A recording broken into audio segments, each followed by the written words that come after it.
The boys are back in town. The boys are back in town. Apparently, Elon and Trump have made amends. Yes, y'all. Yes, y'all.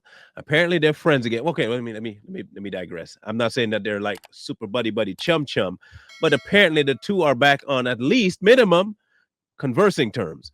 Apparently, before he issued his little X statement saying, I regret some of the stuff I posted, he had made an apparent phone call to Mr. Trump expressing his regret about what happened. Apparently, the phone call was taken. There's no confirmed situation from the White House about it, but I mean, we can't expect them not to say or confirm or deny that. But the running theory is that indeed Musk did call before issuing his little tweet on X that he was apologetic about his statements. Question now is what's that going to yield, and to what ends is he apologizing? Is he apologizing because he figured I can't get anyway by biting the hand that feeds me, or is he really sorry? Did he act up because he was high? We got to ask those questions. I understand that people don't want to necessarily brand a man as a junkie or anything like that. I'm not saying he is, but the word around town was that the man had some dependency issues, and that probably was the reason why he spiraled out of control, especially with the fight that they had in the White House with the energy and the fund secretary. You get me? So maybe he was coming off and he figured I better call my boy and say, look, man, I'm sorry. I wouldn't talk to you sideways like that. Please accept my apology. I'll even take down all my tweets. At first, we thought maybe there was a threat issued, something along the lines of, Elon, listen, I really appreciate you, but you really crossed the line here. That's a really big line, and I really appreciate if you just take them down. Wouldn't have to press charges against you. I hate to do that to you, Elon. Take your billions. Maybe he made that phone call. Maybe he didn't. I don't know. But he did come back and make amends. Now, the question now is what's going to happen after the amends have been made?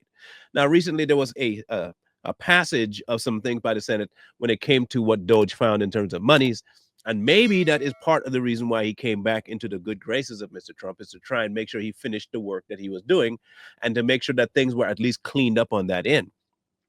Maybe he's coming back in to try and see if he can sneak something back into his green part of his company. I don't know. And maybe Trump might not even be amicable to that. But it seems kind of odd on the timing. It seems kind of a pretty hefty 180. Considering how far, look, let's be honest. Okay, those tweets were, they were out there. I mean, you went from holding a chainsaw rocket and then jumping on the stage with your black maga going on, and you're going up to he on Epstein's flight, like whoa, calm down, slow down, Nestor, slow down. Well, why you going so hard on my boy? Why do you go that there? Epstein? I mean, I could understand why you're pulling it back, because we said this. His biggest issue would have been coming forward with receipts. You see, he built his whole coming to the light, Elon, as the guy who would bring receipts to it, and spouting that off.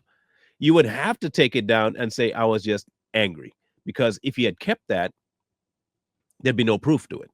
Now, he probably figured that out, called Trump, figured, I got to get out of this somehow. Best thing to do is to make amends. He had heard Trump saying, I have no hard feelings. And he probably thought, now is a good time. He already expressed he has no hard feelings. So at least if he doesn't get me back as being friends, at least we can squelch this and I can move on and not even remember that I posted that stuff. Because if you realize the internet hasn't brought it back up. Since the reconciliation, they haven't spoken really about the fact that Trump and Elon had a falling out. In fact, nobody's asking anymore for the Epstein list. I find that kind of weird. Like the left went from, I'm so glad, yeah, show us the list, to they made up. Dang it. Maybe he's not on there. So if he's not on there, I don't want to know. Like what? Maybe that's a strategy too, to prove that they didn't really want to know what was on that, and that they only wanted it for the fact that Trump was on there. There's so many avenues for what this could mean. But what we can take it for is this. Trump and Elon are no longer estranged. They are now on, at least at minimum, tweeting back and forth terms. I can text you, you can text me. Hanging out at the White House, it probably won't happen. That probably is done. That bridge is probably dismantled and unbuilt. maybe. But we can at least say that there's no longer any enmity, nor hatred, harboring, anything like that. And maybe in the future, there might be another collaboration of some sort. Like I said, we might have him still working at NASA to do with the SpaceX thing. That might still be a thing. As for the real reasons, we maybe never know. why they even broke up versus why they came back together as friends, and if they'll even go any further than superficial or even just social media acquaintances. But from what we know now, at least the fight is over. And the squabbling is done, and they're no longer throwing fisticuffs at each other. And I hope it continues for the sake of the country. Because here's the other thing we talked about: if this had continued, and this Russian oligarchy thing over there had taken off, and they really did want to have Elon over there, we would be federally, you know the word, because he has secrets, and we don't need nobody hearing them secrets at all, because those are things that could end America in a heartbeat. So on a major scale, good deal. On a minor scale, at least they're friends again. But for us, the real reason that we're content with this outcome is that we don't have to worry about international problems. We can only hope it stays that way. We're not sure if it will. But if anything kicks off again or they fall out again, you'll be the first to know. And I don't know how it's going to end up, but maybe it might be one of those things where you hear Elon is tweeting again. If you look out for him, just look out for Elon's post. If you see him just drop something out of the blue that's completely outrageous about Trump, then you know what happened. And if you see Trump do the same thing, then you know what happened. Hopefully we never see that again, so we don't have to worry about our secrets being out there on the enemy, and then eventually have to worry about a World War III popping off on American soil. So congratulations, Elon and Trump. Y'all play nice now, please, because our future depends on it. Thank you.